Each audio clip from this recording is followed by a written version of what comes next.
Okay, Assalamualaikum Coach. Assalamualaikum. Okay Coach, ini saya nak interview Coach tentang high performance training, latihan prestasi tinggi. So ini merupakan tugasan saya untuk kelas latihan prestasi tinggi. So saya nak Coach tolong memperkenalkan diri dahulu. Okay.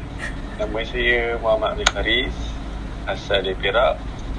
Saya merupakan coach daripada pasukan menembak untuk pasukan Sukma Perak.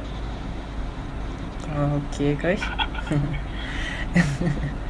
Okay, pencapaian peringkat tertinggi yang terlibat dalam sukan yang Coach pernah.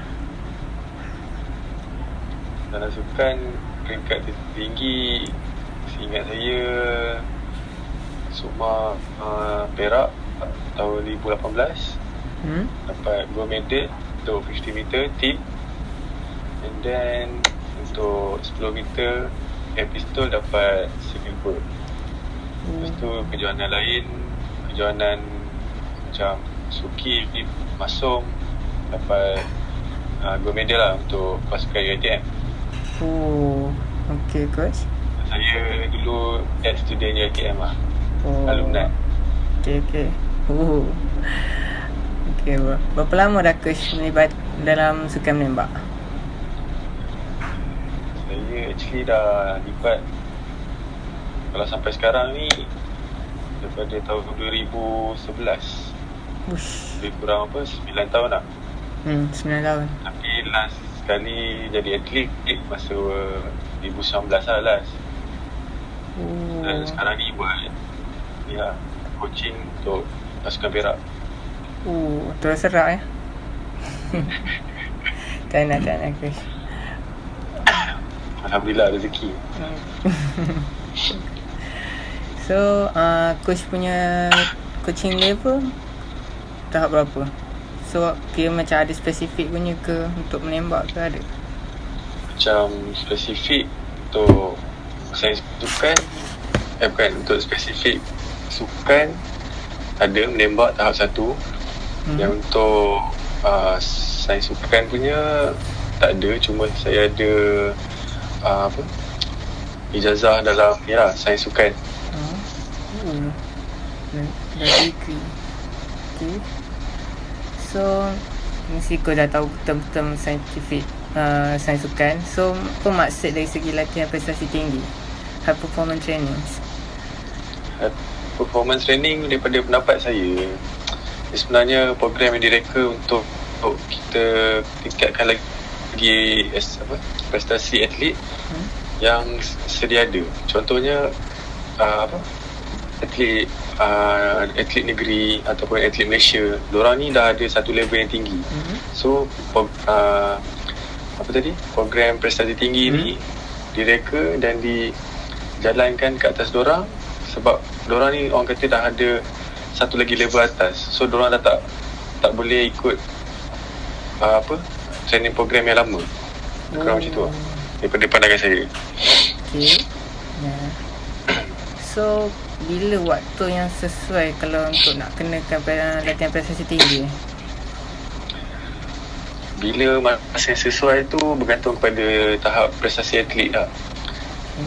Bagi pandangan saya, bila atlet tu dah boleh bila dia dah capai ke tahap yang tinggi, contoh daripada level Sukma, maksudnya dia dah dikenakan dengan program macam ni lah.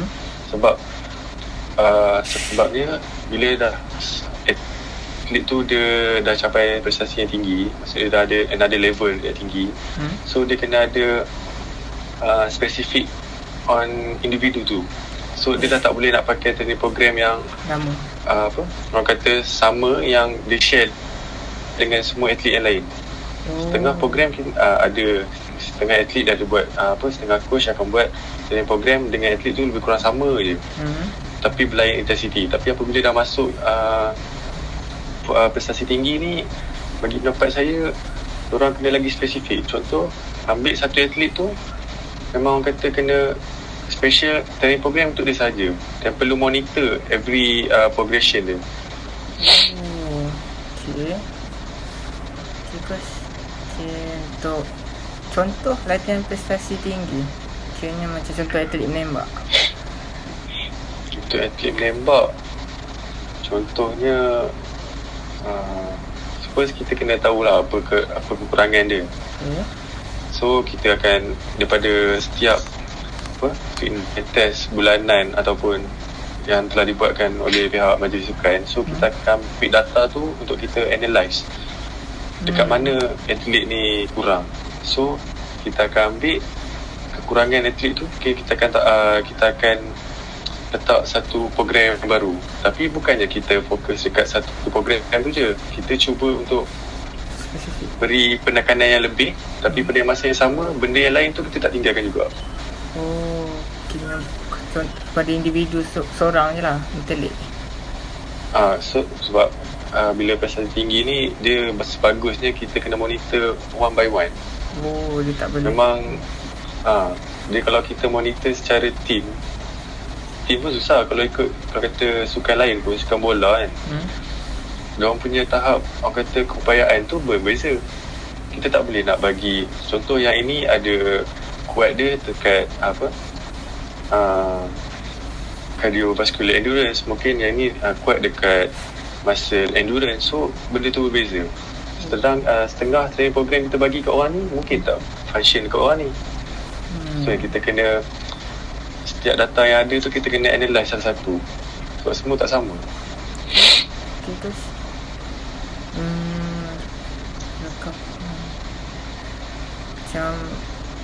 macam kita nak buat training program tu, perlu ke kita tanya pada atlet tu dulu? Macam maksudnya tanya macam mana? Macam dari segi diorang macam mana cakap, dari segi kesihatan diorang ke?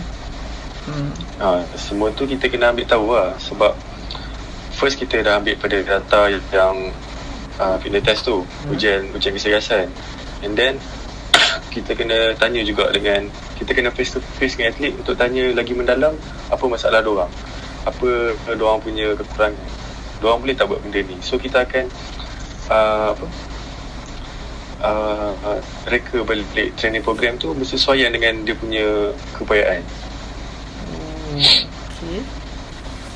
So prestasi tinggi ni sesuai tak kalau dilakukan sebelum pertandingan? Kira-kira 1 week sebelum competition?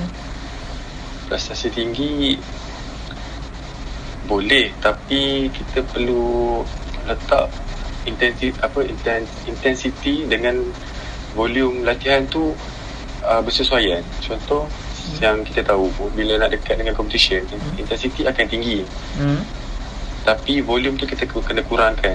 Sebab kita cuma nak dapatkan balik touch orang kata sentuhan yang lama. Tapi daripada masa yang sama kita tak nak overtrain kita punya body. So kita perlukan volume yang kurang supaya kita ada rest yang lama. Orang kata supaya muscle kita semua ni, otot-otot ni boleh macam orang kata refresh balik apa yang kita dah training sebelum ni. Okay.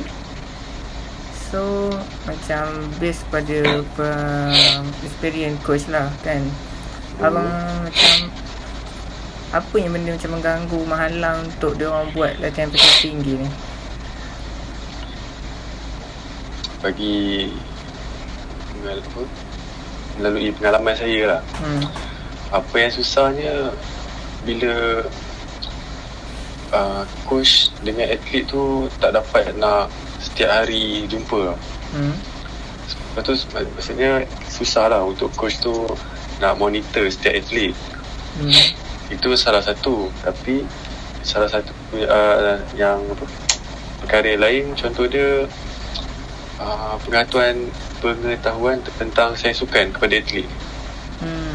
Sebab bila atlet ni ada basic tentang sains sukan, bila coach bagi, so diorang boleh buat training program ni seorang. Contohnya macam heart rate, nak kawal daripada dia punya intensity of heart rate tu macam mana. So bila coach bagi tahu ke atlet macam tu, so benda tu takkan jadi masalah lah. Lagi satu, macam benda-benda macam ni selalunya atas atlet juga. Sebab bila coach dah buat training program, coach dah buat kerja dia, tapi yang menjalankan training program ni atlet. Kalau atlet tak boleh nak bagi 100% punya komitmen dengan intensity bila training, so orang kata benda tu jadi sia-sia lah. Betul. So soalan yes, sila. Okay, soalan last saya nak tanya. So latihan ni ada memberikan impact pada mental atlet tak? Kayaknya diorang macam mana lepas diorang buat program ni? Kalau nak ikutkan, selepas buat program ni, mental diorang akan lagi tambah kuat lah. Sebab tujuan utama program ni kita nak tingkatkan prestasi diorang. And then pada masa yang sama kita nak kurangkan injuries ataupun burn out. Macamnya lebihan apabila kita training secara lebih, kan kita akan jadi burn out, kita akan jadi lead to injuries. So benda ni yang kita kena monitor dan kena ambil berat. So bila adanya training program macam ni, kita nak tingkatkan prestasi, benda tu kita jaga, then dia akan affect the whole system, the whole body. Sebab training ni dia bukannya fokus mata-mata untuk fizikal, tapi dia menyeluruh. Dia ada fizikal, teknik, taktik dan psikologi. Semua aspek ni kita rangkumkan sekali dari pandangan saya lah. Semua rangkumi semua lah. Okay, coach, itu je saya tumpuan hari ni. Terima kasih kerana meluangkan masa bersama saya. Sama. Okay, coach. See you, coach. Alright.